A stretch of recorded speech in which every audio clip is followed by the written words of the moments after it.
Courtesy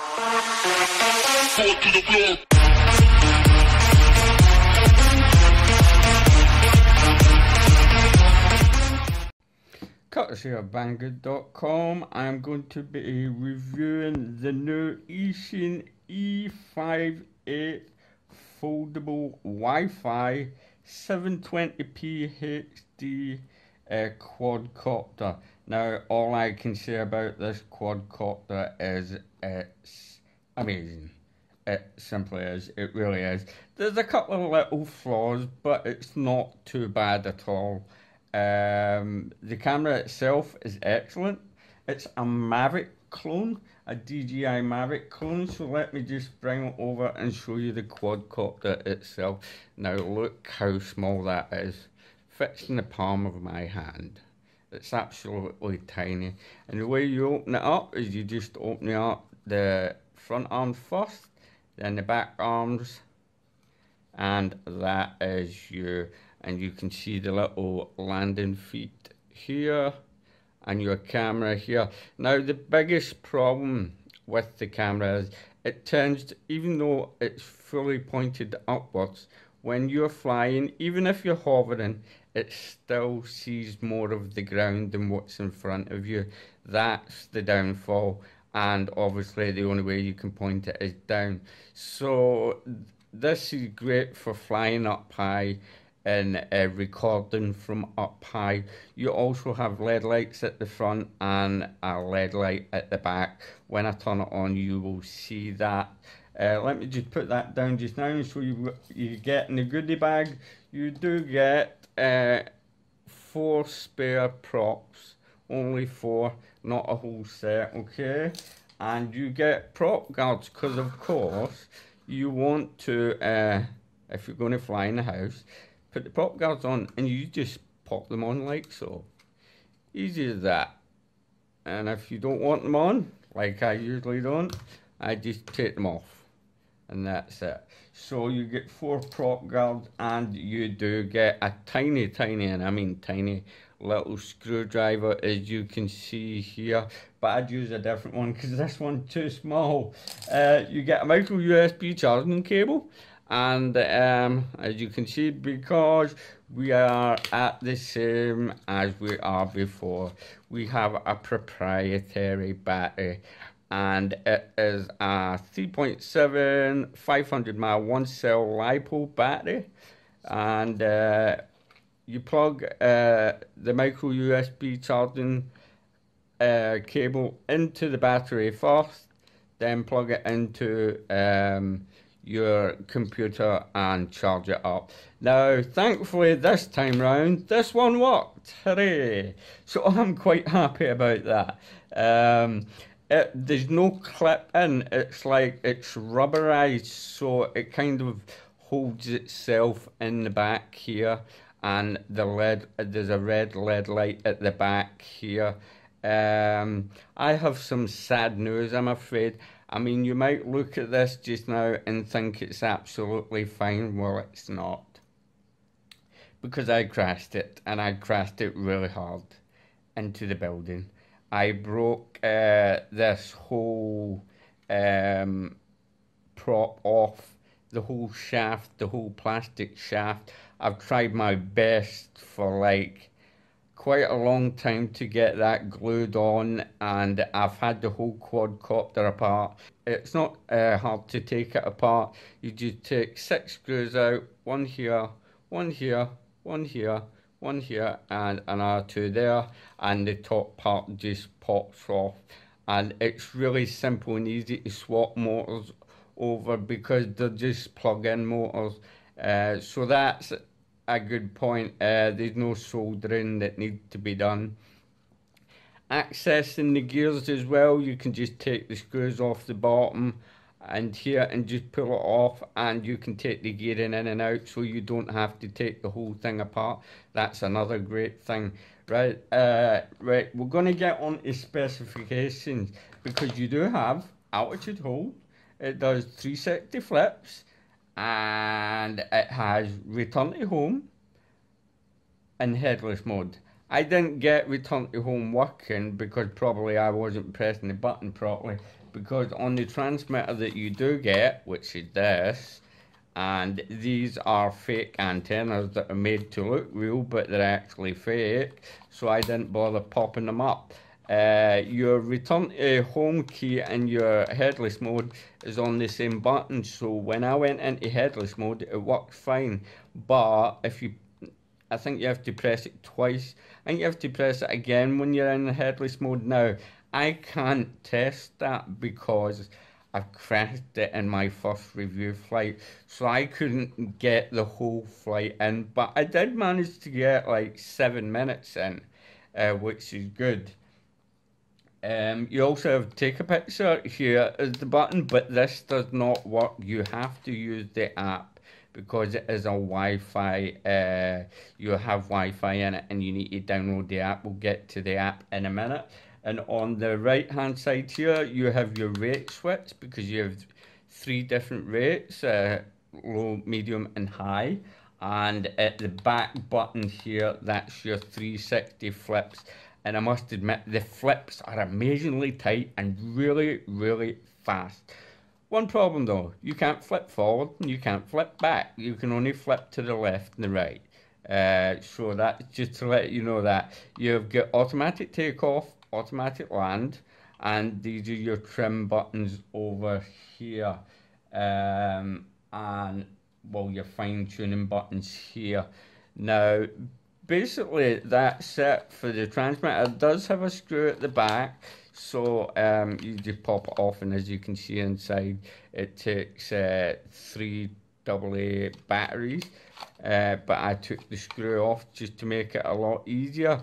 But I do believe that's everything for the transmitter. Oh, at the bottom, of course, where you have to put your phone in. It's quite a tight little compartment, and a couple of people have complained about getting their phone in there. Now, I've found the best way to get the phone in is to push it toward the top, because there is a slot, there's a gap here, and it depends how big your phone is really, and just pull it, and over you go. But you can't get to the buttons now to get the screen on to operate the Wi-Fi app that you want to use, so it's a bit kind of awkward. You need to start the app up first before you get into that, and that we will get into. Oh, bit of a struggle here to get the phone back out because it's caught to my case. Little struggle getting it back out, but that was because of my rubber case. Right, we'll leave that there. Now let's get on to the app itself. But before that, the manual.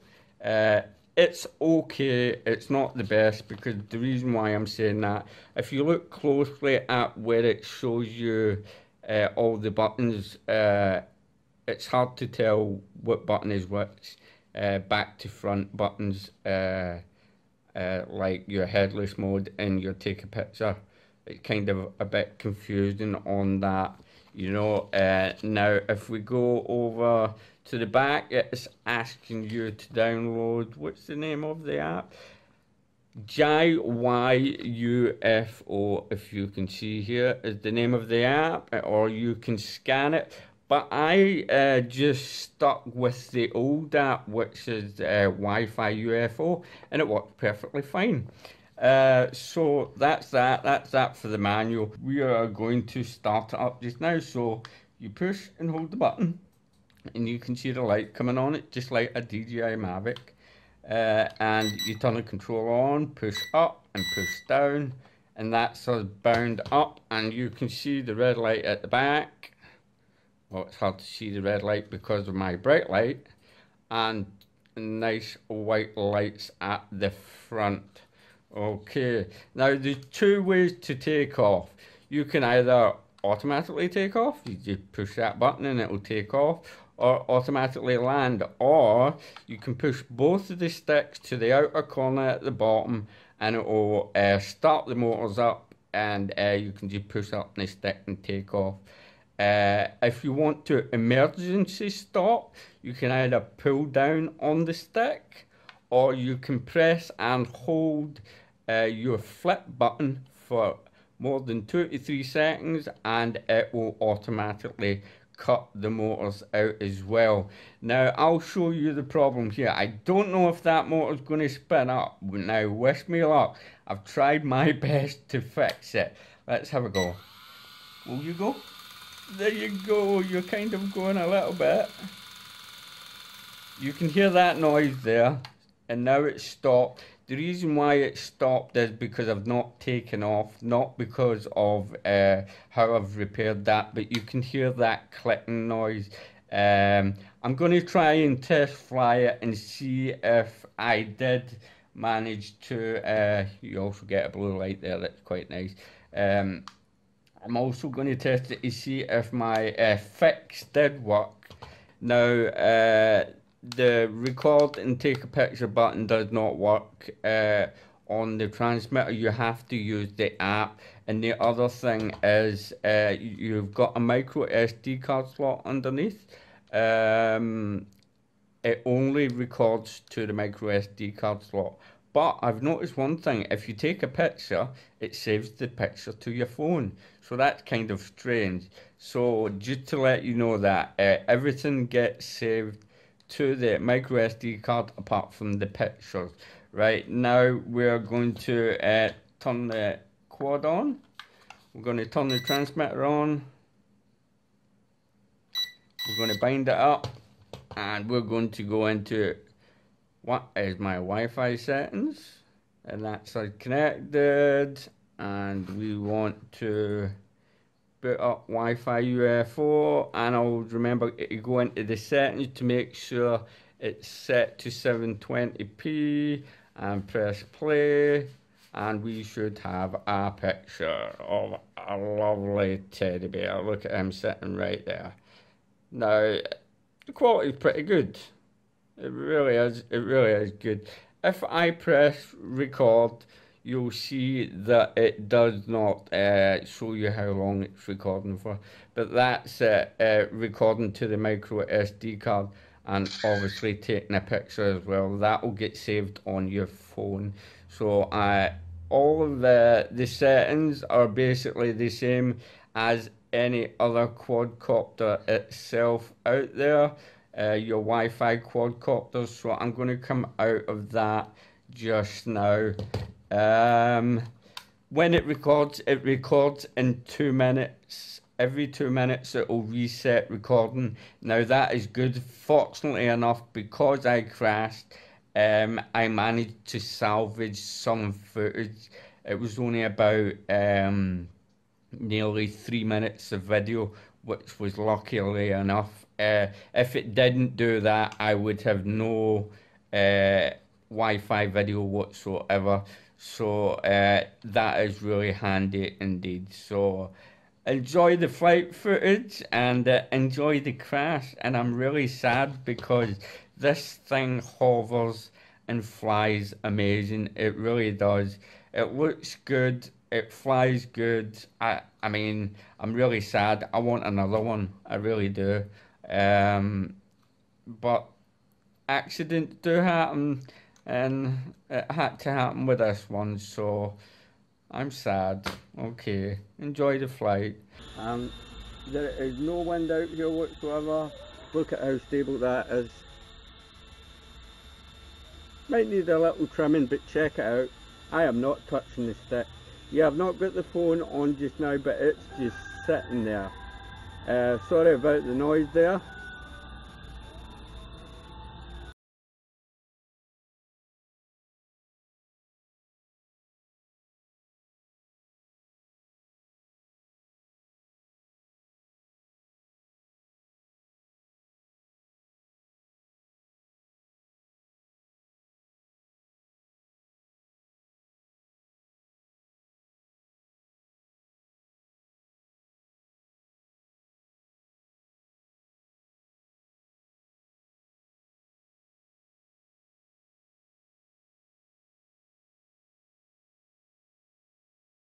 As you can see, it's flying stable as a rock, and we are in rate 1 at the moment. So now what I'm going to do is I'm going to pop us up into rate 2, and that's us in rate 2 now. Let's take it out for a spin. I must admit, it handles really, really well indeed.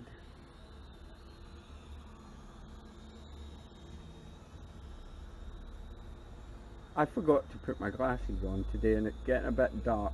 I don't know what the picture is going to be like while it's recording, but so that's it on rate 2 now. We're going to do a 360 flip. Let's see how the flips go. That was a nice tight flip. We'll do another one. Back flip. No, didn't do a back flip there. No, it's not going to do a back flip. Let's try that again. It doesn't want to. It just wants to do a right flip. Let's try a left flip. It does a left flip. Front flip, no front flip. Well, that's strange. I don't know why it's doing that. Back flip, nope. Back flip, nope. Right flip, yes. Left flip, yes. Okay, so no back or no front flip. I don't understand why that is. Now remember, we are in rate 2. Let's try a front flip or a flip. Nah. It won't do a front or a back flip, but only do a right or left flip. So that's quite strange indeed. I don't understand that at all. But as you can see, it's flying really, really well. The altitude hold is just about right, and this is rate 2. It's really, really good. It's absolutely, and I must admit, it must be near 0. It's freezing out here, so I don't know how long the battery will last. Now let's check the yaw rate out on rate 2 and rate 3. That's us on rate 3 now. I haven't flown this at all outside, so I'm going to take it easy. Let's see what rate 3 is like.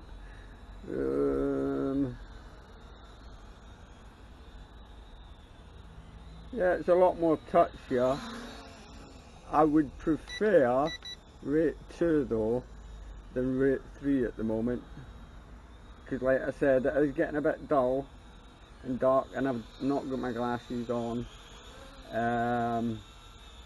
Right, now it has headless mode. Let's try headless mode out, shall we? We'll go left, go right, back and forward. Turn it. Yeah, headless mode is working perfectly. And also I'm going to take it to the back of the garden and return to home, because it does have a return to home key. Are you working? You're going to come back? Return? Nope. Return to home does not work. And I don't know why. Okay. Right, so no front flip, no back flip, no return to home key. Okay, that's good. Well, hello. Yeah, rate 2 really does seem to be the best mode. It really does. Great, lovely, smooth flyer. A lot better than the visual. A lot better. And I always do that. And well, sorry, but I'm going to have to cut it short there. As you noticed there, I came in and I've smacked straight into the building again. I don't know why I keep doing that, but I do, and must be a habit I've got. So I don't think I'll be able to repair that, I'm afraid. If you can see, oh dearie me. I think I'm going to have to look. Yeah, I've lost the whole plastic part that comes out of the main motor part. So sorry to cut it short there, but accidents do happen, and that was my accident, and that's the lack of flying outside because of the weather. But it's a great quadcopter, it really is. It was flying great. It was just a pilot error there. It was my mistake. So I shouldn't have flown it towards me like I did. And thanks for watching this video. Don't forget to like and subscribe, and as always, happy flying.